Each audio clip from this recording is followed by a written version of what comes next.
Hello and welcome everyone. तो अभी differential equation का जे एडवांस 2016 का क्वेश्चन सॉल्व करते हैं। क्वेश्चन में स्टेटमेंट कुछ ऐसे दी गई है, a solution curve of the differential equation that is x square plus x y plus four x plus two y plus four times d y by d x minus y square equal to zero where x greater than zero passes through the point 1, 3 then the solution curve।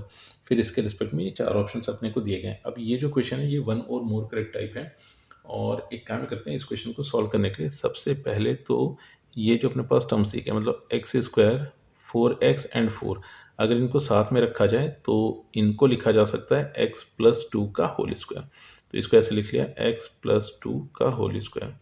फिर next ये जो अपने पास दो terms मिल रहे हैं x y and two y, तो अगर इनसे वाई को कॉमन कर लिया जाए तो फिर ब्रैकेट में अपने को एक्स प्लस टू देखने को मिल रहा होगा।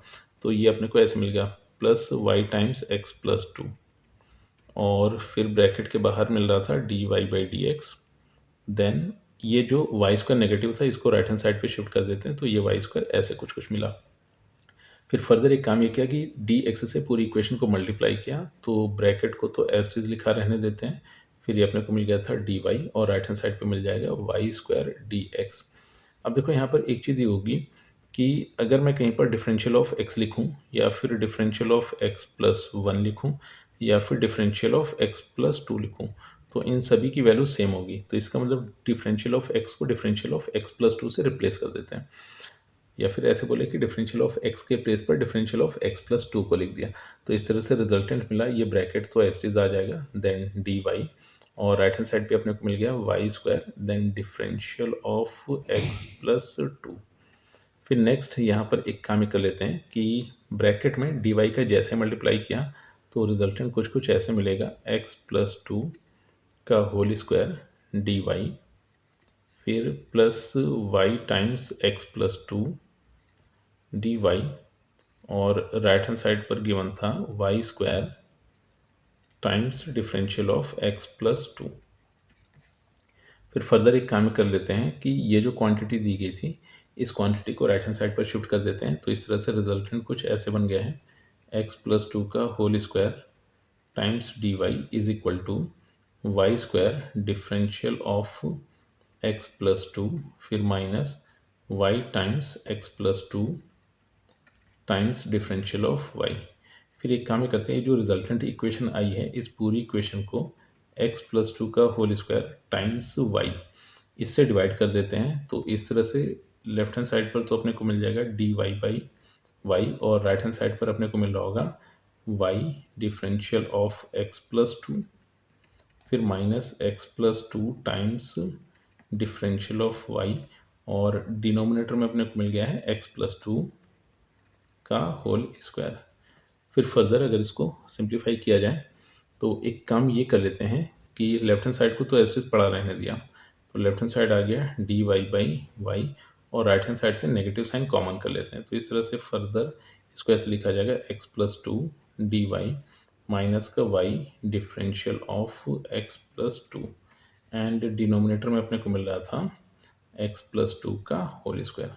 तो अब अगर इसको u divided by v rule के रिजल्टेंट के रूप में देखा जाए तो राइट हैंड साइड को differential of y divided by x plus two लिखा जा सकता है। तो इस तरह से अब रिजल्टेंट इक्वेशन कुछ ऐसे मिली d y by y is equal to negative then differential of ये अपने को मिल गया है y divided by x plus two.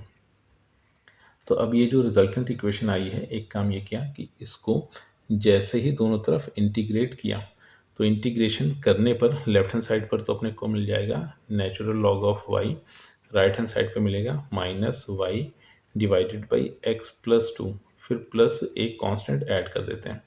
फिर क्वेश्चन में कंडीशन दी गई थी कि ये जो कर्व है ये 1, 3 इस पॉइंट से पास हो रहा है। तो अब जैसे ही इस कंडीशन का यूज़ किया तो यहाँ से अपने को रिजल्टेंट मिलेगा l n y is equal to minus, और फिर इनफैक्ट y के प्लेस पे 3 और x के प्लेस पर 1 पुट कर देते हैं। तो इस तरह से ये अपने को मिल गया है l n three is equal to ये बन जाएगा -1 देन k। तो यहाँ से k की वैल्यू अपने को मिल जा रही है that is 1 plus l n three.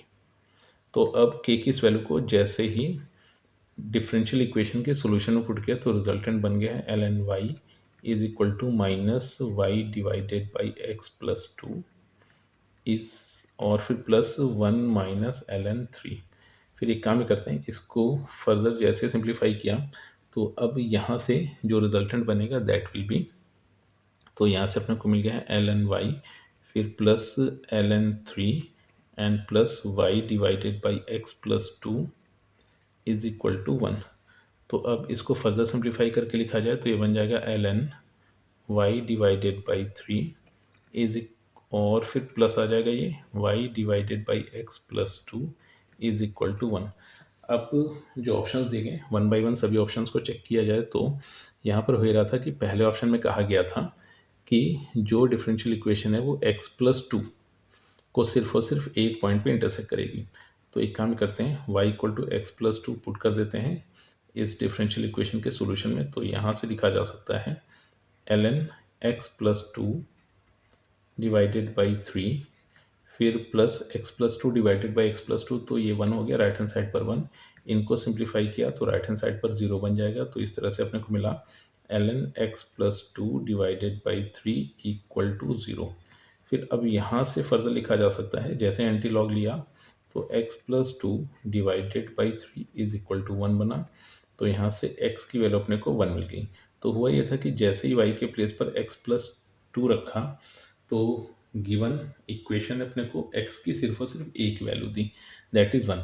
और अगर x की वैल्यू को 1 जैसे ही यहाँ पर पुट कर दिया जाए, मतलब जिसके रिस्पेक्ट में पॉइंट ऑफ इंटरसेक्शन पता कर रहे थे यहाँ पर, तो y की वैल्यू अपने को 3 मिली। तो यानी कि पॉइंट ऑफ इंटरसेक्शन सिर्फ और सिर्फ 1,3 बन रहा है।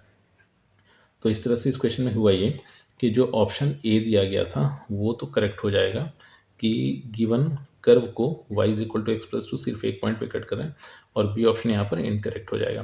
फिर सी और डी ऑप्शन को चेक कर लेते हैं। तो y is equal to x plus 2 का होल स्क्वायर, मतलब ये जो सॉल्यूशन आया था, तो यानी कि गिवन डिफरेंशियल इक्वेशन का जो सॉल्यूशन कर्व है वो y is equal to x plus 2 के होल स्क्वायर को इंटरसेक्ट कर रहा है। तो ये अपने को चेक करना था। तो एक काम करते हैं, जो सॉल्यूशन आया था अपने पास वहाँ पर y के प्लेस पर x प्लस 2 का होल स्क्वायर पुट कर देते हैं। तो अब यहाँ से अगर रिजल्टेंट को देखा जाए तो ये मिल रहा है ln ऑफ x प्लस 2 का होल स्क्वायर डिवाइडेड बाई 3, और फिर प्लस ये सिंप्लीफाई कर अपने को मिल जाएगा x प्लस 2, और राइट हैंड साइड पर अपने को 1 दिया गया था। अच्छा, अभी एक काम ही करते हैं कि यहाँ पर हो ही रहा था कि x ग्रेटर देन 0 अपने को दिया गया था। तो अगर x ग्रेटर देन 0 है तो ये जो x प्लस 2 का होल स्क्वायर दिया गया है इनफैक्ट डिवाइडेड बाई 3, तो ये जो क्वांटिटी है ये हमेशा 4/3 से बड़ी होगी। अब अगर ये क्वांटिटी 4/3 से बड़ी है तो एक चीज़ तो यहाँ पर पक्की होगी कि ये जो क्वांटिटी 1 से डेफिनेटली बड़ी होगी, जो कि 1 से बड़ा था। फिर फर्दर अब अगर यहाँ से देखा जाए, ये जो क्वांटिटी अपने पास आई थी इसमें अगर x प्लस 2 को और ऐड कर दिया जाए तो जो लेफ्ट हैंड साइड अपने पास देखने को मिल रहा है वो 1 से काफ़ी बड़ा नंबर देखने को मिल रहा है, इनफैक्ट 1 के कंपैरिजन में एक बड़ा नंबर होगा। तो अब अगर ऐसे देखा जाए तो ये जो कर्व दिया गया है, मतलब x प्लस 2 का होल स्क्वायर पुट करते ही ये जो लेफ्ट हैंड साइड है ये ग्रेटर देन 1 आ रहा है, और right hand side equal to 1 दिया गया है। तो अब बात यह है कि ये वाला जो कर्व है ये तो फिक्स्ड है, मतलब राइट हैंड साइड पे y इक्वल टू 1 रहेगा, और जो लेफ्ट हैंड साइड पे कर्व दिया गया ये y इक्वल टू 1 के हमेशा ऊपर आ रहा होगा। तो दोनों का कभी भी इंटरसेक्शन देखने को नहीं मिल रहा होगा। तो इस हिसाब से यहाँ पर ये जो ऑप्शन सी दिया गया ये इनकरेक्ट हो जाएगा।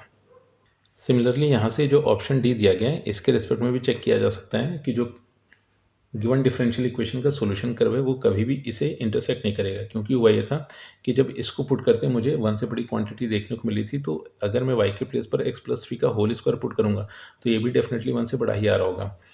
तो इस तरह से हुआ ये कि जो गिवन डिफरेंशियल इक्वेशन का सॉल्यूशन कर्व है वो कभी भी इस कर्व को इंटरसेक्ट नहीं करेगा। तो इस तरह से ऑप्शन डी भी करेक्ट हो जाता है।